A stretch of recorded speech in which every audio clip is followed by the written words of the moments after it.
Olá, aqui é mais um vídeo fundamental dos nossos estudos dos valores autorregressivos. Nós vamos ver aqui nesse vídeo as vantagens e desvantagens, as principais, do uso aqui do nosso método de estatística multivariada chamado VAR. Então, começando aqui com as vantagens.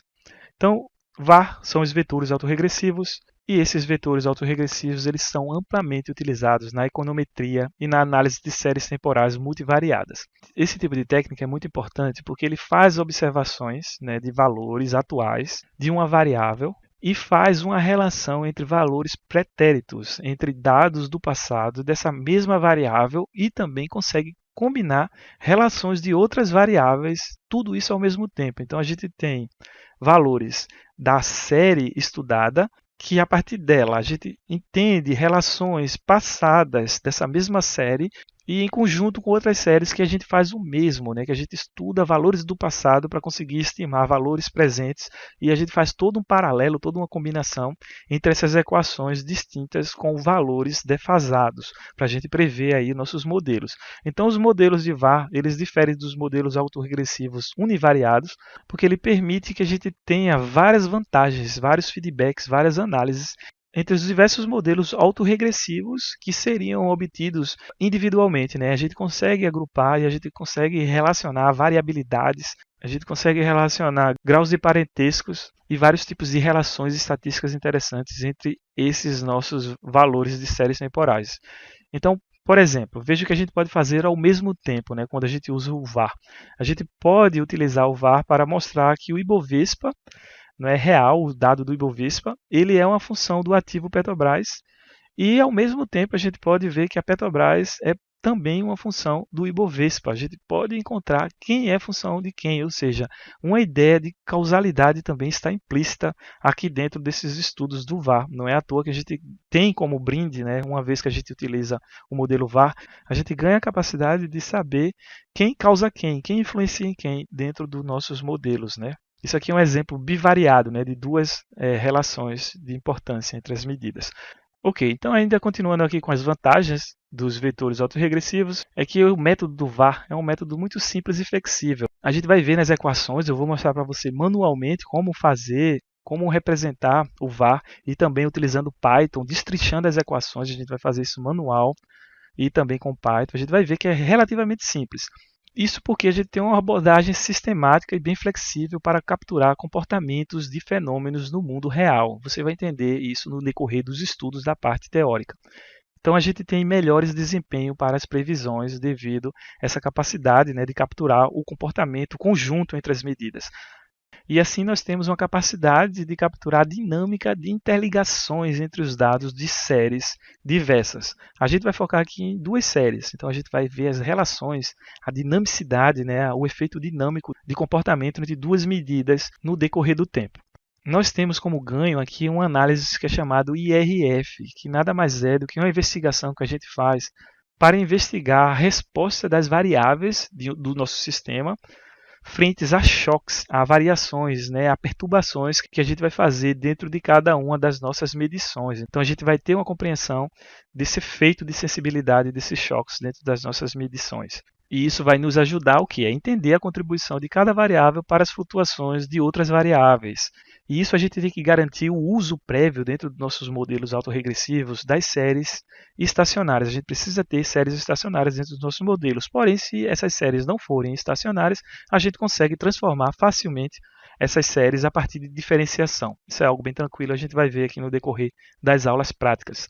Então esses modelos eles são muito adequados para realizar testes de causalidade, como o de Granger, ajudando a saber qual variável ela é função da outra, ou seja, qual variável causa a qual a gente consegue ter de brinde, ganha quando a gente usa os vetores autorregressivos. Agora, algumas desvantagens do uso dos vetores autorregressivos é o seguinte, que o número de parâmetros ele cresce rapidamente com o número de variáveis e também o número de lags estudados. Isso aqui pode ficar bem complexo à medida que a gente tem muitos lags e muitas variáveis, isso aí pode diminuir inclusive a eficiência dos estimadores. O interessante é ter um número de lags baixo, bem equilibrado, para que o nosso modelo tenha menos complexidade e seja mais efetivo nas suas previsões. Então, a interpretação dos coeficientes do VAR, ela pode não ser simples, ela, na maioria das vezes, é relativamente complexa, né? Porque entendendo os coeficientes dos modelos, a gente consegue ter ali uma sensibilidade do comportamento, das relações entre as medidas. E entender os coeficientes para o VAR geralmente não é tão fácil, então a gente tem aí uma desvantagem. Então, a interação dinâmica entre as variáveis pode ser difícil de interpretar também, né? Entendendo o efeito do choque que a gente dá dentro de cada uma das variáveis com esse método, que nós iremos entender isso aqui na prática, eu vou mostrar gráficos, etc. Vai ficar fácil de ver. Bem como também a gente estudar a decomposição da variância, que é algo fundamental, é algo importante para a gente ter as relações aí do comportamento de variabilidade das variáveis. Tudo isso aí é fundamental e muitas vezes, infelizmente, isso não é fácil da gente interpretar. Isso exige um pouco de critério e cuidado.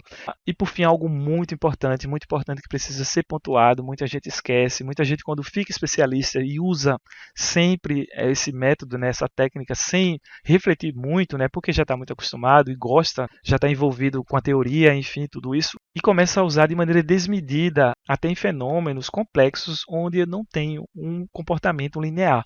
Porque lembrando, o VAR ele é usado quando a gente tem relações lineares entre o determinado fenômeno que estamos estudando. Se o nosso fenômeno for mais complexo, tiver natureza não linear, tiver complexidades que extrapolam esses conceitos da linearidade, então a gente está deixando de capturar sutilezas daquele fenômeno e simplificando ele além da conta, né, tentando capturar só as características lineares, que isso empobrece muito o poder preditivo dos nossos modelos. Então é bem interessante a gente gastar um ponto analisando e vendo o quão linear é o nosso problema ou o quão complexo é aquele nosso fenômeno a ponto da gente ter que usar ferramentas mais amplas, ferramentas não lineares, ferramentas essas diferentes da VAR, em questão aqui que a gente está estudando. Continuando aqui com as desvantagens, a gente tem que em muitos casos de economia e em finanças, as relações são não lineares. Então, consequentemente, a gente tem o VAR não capturando ou capturando muito mal algumas informações desse comportamento presente dentro da economia e das finanças e de outros tipos de fenômenos aí à nossa volta. Também nós temos que o modelo VAR ele exige que o sistema seja estável, né? Ou seja, as raízes do polinômio característico devem estar dentro do círculo unitário. A gente vai ver isso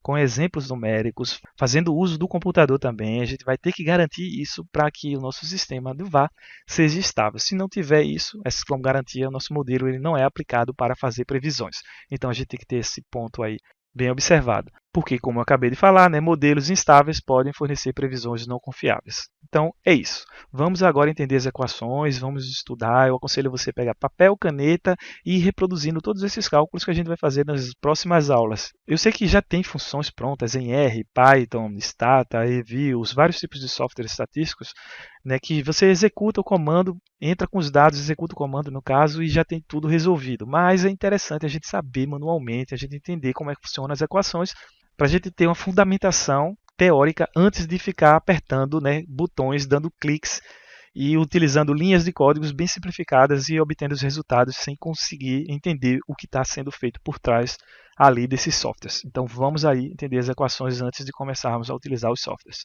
Estou aguardando você na próxima aula para a gente dar início a esses estudos das equações dos modelos de vetores autorregressivos. Até logo!